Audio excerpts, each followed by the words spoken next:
دا د کندهار د ژړۍ ولسوالۍ د سنځري کلی دی. د انګورو د باغونو حاصلات یې تازه رسیدونکي دي. باغ لرونکي وایي سږکال حاصلات ډېر وه خو وچکالۍ کم کړي دي. د انګورو باغ لرونکي وایي که یې سږکال حاصلات د ټرانزیټ او انتقال پر مهال له ستونزو سره مخ نه سي نو لګښتونه به یې پوره کړي که نه زیان به وویني. بیخي ډېر کړي دي او حاصلات هم ډېر کم دي. د اوبو د خوا څخه ډېر ډیزل مو سوځلي دي. اوبه ګرڅه کې نشته. زموږ دغه ګرڅه کې نه کېږي. مصرف مصرف نه جوړي زموږ مصرف. حاصلات پخوا ډېر کم دي. تږي دي. وچکالي ده. یوبل سوي دي د پروژ کال. در به دره دي خوراکیان. دانې یې پوره کوي. د کمې خوا یې پوره کوي. کندهار کې د تازه میوې سوداګر بیا وایي پاکستان ته به له کندهار څخه د تازه میوې په ځانګړي ډول د انګورو حاصلات ډېر ژر پیل سي. سوداګر وایي د کندهار ولایتي چارواکو او په کندهار کې د پاکستان کونسلګرۍ د ټرانزیټي ستونزو د هواري په برخه کې دوی ته ډاډ ورکړی.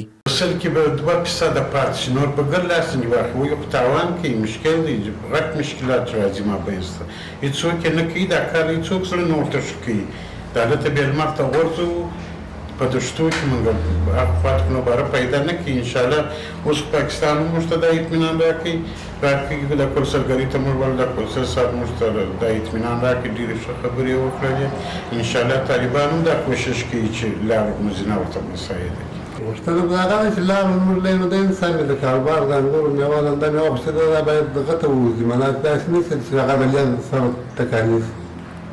د کندهار د سوداګرۍ خونې مسؤلین هم وایي پاکستاني لوري د سویلي حوزې په ځانګړي ډول د انګورو او انارو د صادراتو د ټرانزیټ په برخه کې د اسانتیاوو د ډیرولو ډاډ ورکړی.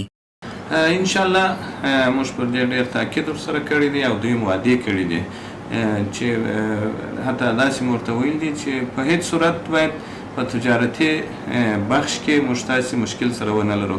که چیرې زموږ د حکومتونو ترمنځ کومه سیاسي معضله راځي تجارتي لاره باید خلاص وي د طرفینو پر خوا باندې چې پر دې باندې دوی د وخت څخه زموږ سره وعدې کړي دي. نو انشاءالله بیا هم موږ پر دې ټینګار کوو.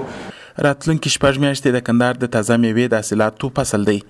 د کندهار زیاتې تازه میوې پاکستان ته لیږل کیږي چې ډېر کله سوداګر د پاکستان لخوا د چمن د دروازې د تړلو له امله له درنو زیانونو سره مخ کیږي.